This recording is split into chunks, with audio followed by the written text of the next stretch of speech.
Good afternoon. Welcome to the post-game press conference from the quarterfinal round of the 2020 MEAC Basketball Tournament following Norfolk State's 76-45 win over Howard.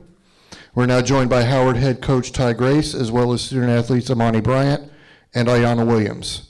Coach, if you could start us off with an opening statement. I just want to thank my senior class for the opportunity to coach them in the past 4 years. It's been quite a journey with them. I'm very proud of them. You know, I wish them all the best, and I'm looking forward to seeing them do great things once they graduate from Howard this spring. We'll open up the floor for questions. We ask that everybody speak directly into your microphone, please.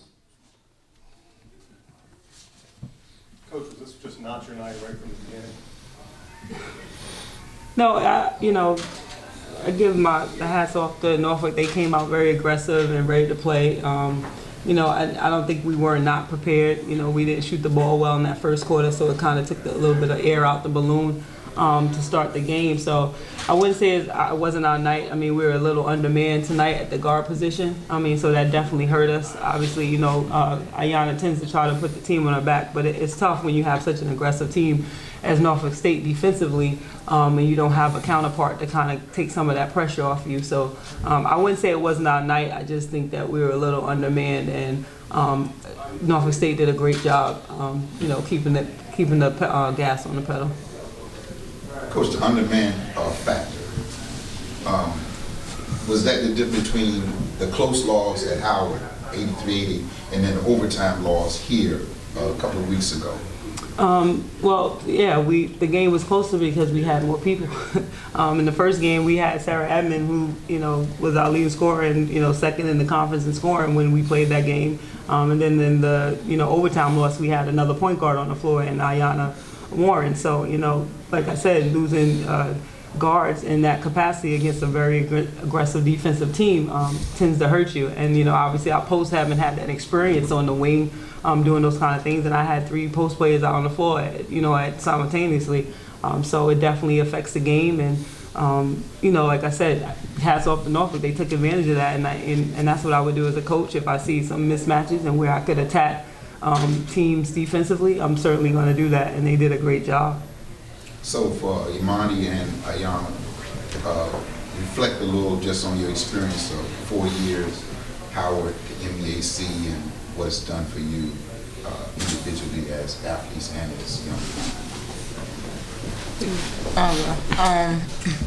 people. Howard has done a lot for me, and not just for me, for my family and everybody that support me. I felt like it was my place to be at Howard, still in my hometown, and being on that stage. Many people weren't expecting me to have the type of career that I had in 4 years at Howard, and Coach Ty always talk about adversity and just being who you are, no matter what situation. So I felt like I just took advantage of that. Everything that she gave her all, and I couldn't do nothing but give her my all back. Every time I stepped on the court, I tried to do everything that I can to use her words of wisdom and everything that she sacrificed and put into the program and give it back to her and my teammates. I agree with Ayonna. I feel like Coach Ty is giving her all she sacrificed on and off the court for every single one of us. And Howard University has definitely given me so much more. It's bigger than basketball. That's what I've gotten from being on the program. Obviously, because I'm not a top scorer, I'm not a huge factor, but I definitely have grown mentally in the game of basketball and in life.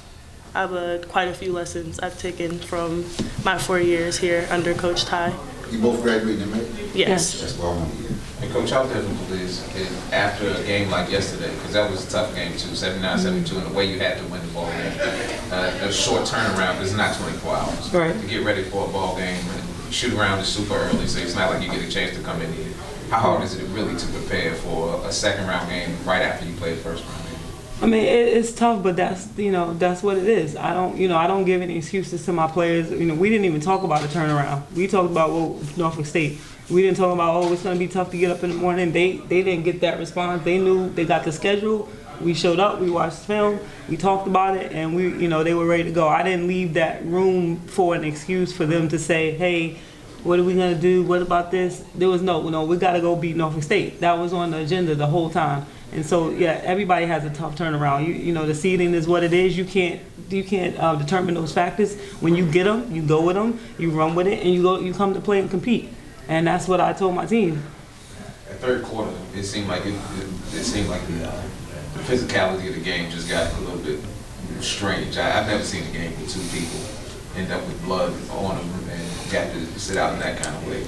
Was it just the physicality, or was it just what happened at the Florida game? I mean, the game was physical. Obviously, you see me. I talk to the refs. I tend to have pretty good relationship with officials. So, I'm not trying to get them to change the game or sway it in any way for Howard. But I know I want the game to be called fair. And if they didn't see some things, and I did, and he just said we're gonna disagree, so we disagreed. But my kids are Warriors. They kept competing. They played through the blood. They played through the non-calls or whatever the case may be. So the games are always strange. I can't. Games are always strange when it comes to those type of things. But they played through it. They got taped up and they went back on the floor. Now one of them said, "Okay, coach, I'm done." They bled. They fought and they went back out. And that's all I could ask for. My last question I have, this is probably you're probably one of the two best guards in this conference that you see. And you and Shanette probably have had two of the best in 3 games, three great contests. What does she do that makes it difficult? She's a very good defensive player and also offensive player. She can make a mistake and turn right back around, be right in front of you, ready to go back on the defensive end. I feel like she played her game. Like, she knows what she can do and what she's capable of. And I feel like she did that every time we played each other. We have time for one more question. All right, ladies, thank you for your time.